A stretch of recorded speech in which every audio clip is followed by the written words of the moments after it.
See, I think people say say this to us because they assume that a two-wheeler is a two-wheeler. So if you're making a motorcycle, why not also make a scooter? It again comes from the same sales mentality of more is more.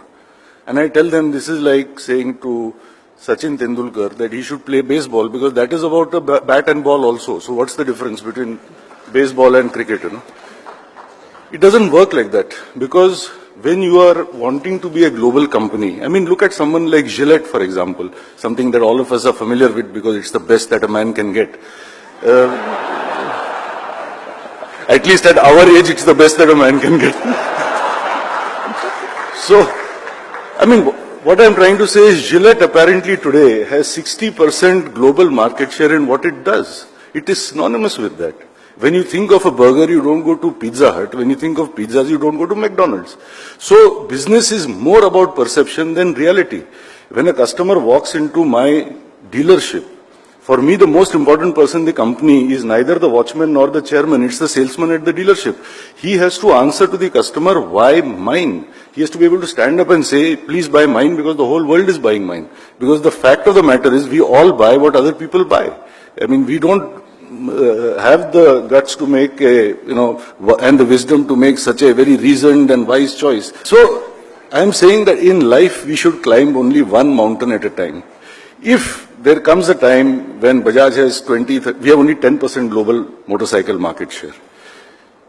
Should I try to move in the motorcycle segment, which is 35 million vehicles worldwide, from 10% to 15, 20, 25, 30, where I have tailwinds, or should I try and address the scooter segment, where we are zero, and try and build it up from there and build a presence? I mean, for me, it's a no-brainer.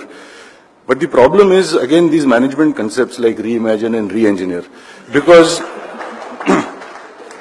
I'm told you should reimagine this. So my answer is this, that, I'm always told by media people, by analysts, that this is called de-risking. That scooter bhi hoga, motorcycle bhi hoga, to ye nahi chalega, to ye chalega. This is not de-risking. This is gambling. This is playing darts. This is distraction. And this is fragmentation of resources. I mean, at the end of the day, you must be like Arjun and you must believe you can see the eye of the bird and you must go for it. And if it doesn't work, it doesn't work. At least you gave it the best shot. That's what I want to say one thing very seriously to all of you, that if your innovation in this country depends on government approval or the judiciary process, it will not be a case of made in India, it will be a case of mad in India.